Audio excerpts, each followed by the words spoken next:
All right, team. So, welcome to another Salesforce training, guys. Today we're going to talk about Salesforce Lightning and the uses of Salesforce, right? So, it's very important that we understand the software. This is where we actually save the client's information so we can process the enrollment of the client, right? And so, we already understand the concept of cold leads and opportunities. So, what I want to show you guys is some simple steps. We're going to break them down in a couple videos, this being one of the first ones, right? So, the first thing that I want you guys to be aware of is where we get the phone number from Hodoo. All right, so let me open my Hodoo tab really quick. And we can see here at the top left corner, there is a phone number. So I'm going to copy and paste it, and we're going to pretend that I'm on an actual call with this client. And by the way, we can tell that his name is Bruce Wallace. All right, so I'm going to copy his number and I'm going to copy and paste it in Salesforce. All right, so after I press Control C and Control V to paste it, I'm going to press Enter.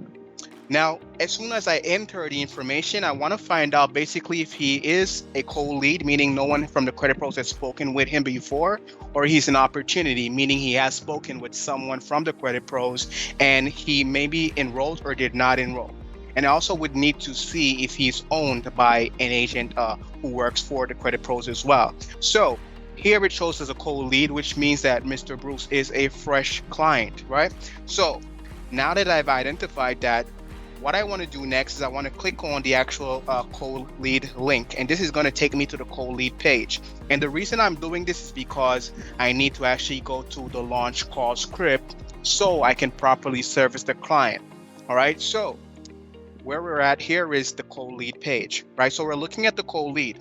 If you notice, it just includes basic information about the client, first, middle, last name, right? It includes phone number, right? We can see it here. It also includes the link for the client's email as well, right? So we scroll up.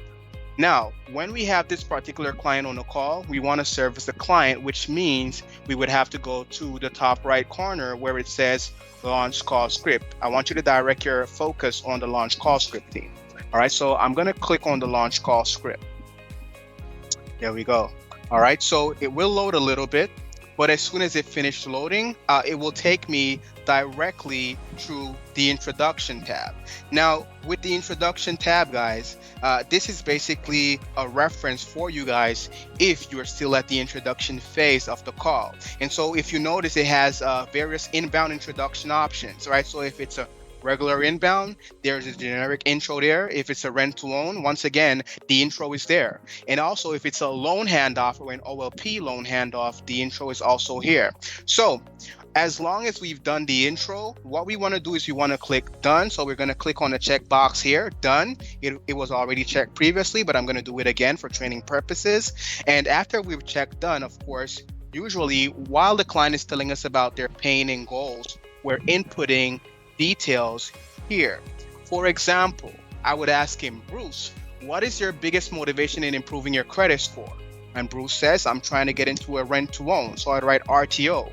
How soon are you trying to get into that rent to own? And he says, in 2 months, right? These are very important details. So Mr. Bruce, have you tried before in the past to get into a rent to own house? He says, yes, I have tried twice before and I've been denied.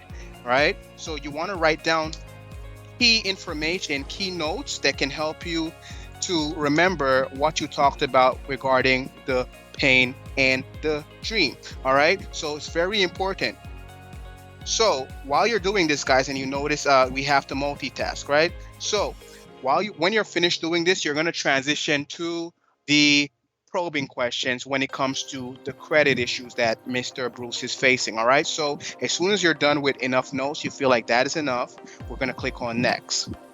Now, it's very important for us to note that as soon as we click on next, it takes us to the discovery page, right? So it's the second tab, right? And you'll also notice here that on the right-hand side, we actually get to see the notes that we inputted earlier, and now we can reference that note.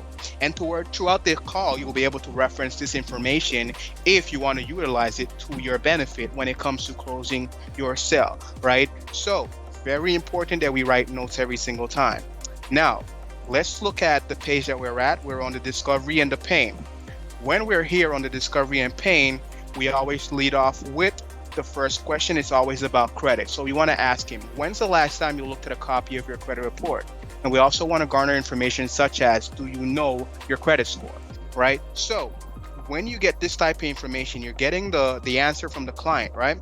What you would do is you would determine whether or not it's a high, a low, fair score, right? And then of course you would make the distinction here. So you would put he has a low score, or he doesn't know his score, or he claims to have a good score, right? And we always say they claim to have a good score until we pull the score and we verify that yes, it is indeed a very high score. So in this case, let's say James told me his score was a 500 and he had last seen it 2 months ago, right? So now I know a little bit more. I'm gonna put that in my notes, and as soon as you enter that, that's gonna be etched in stone, right?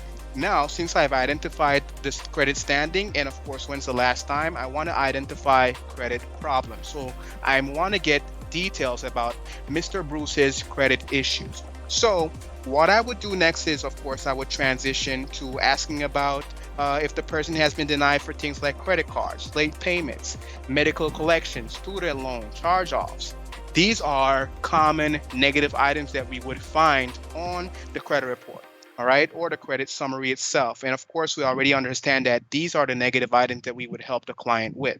All right, so once again, guys, we're asking these questions, we're collecting the information. We always want to make it seem conversational. And even though we will be multitasking, you do not want the client to feel like you're a data entry clerk, just inputting information and going through a checklist. So if he tells you I have late payments, you click on late payments. He says I have medical bills, collections, right? He says I filed for bankruptcy in the past. We want to click there as well, right? Whatever it is, we want to click there, and whatever extra details you get, you would type it down here, right? For example, it's a repossession, right? So the person says I have a repossession, but it was a voluntary repossession. So the client provided a distinction, right? So you would type something along the lines of voluntary repo. If he said bankruptcy as well, so let's click bankruptcy, right? We want to clarify the details. So it's chapter 13 bankruptcy, not just a bankruptcy, but this specific chapter of bankruptcy.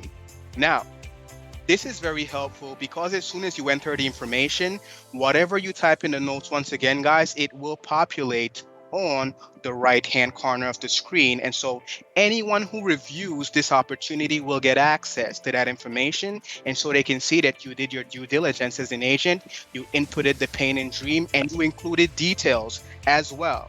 All right, so it's very important steps here. All right, as soon as you're done here, guys, we're gonna transition. But up to this point, this is where we're gonna end this video. If you have any questions, let's discuss in a few. All right.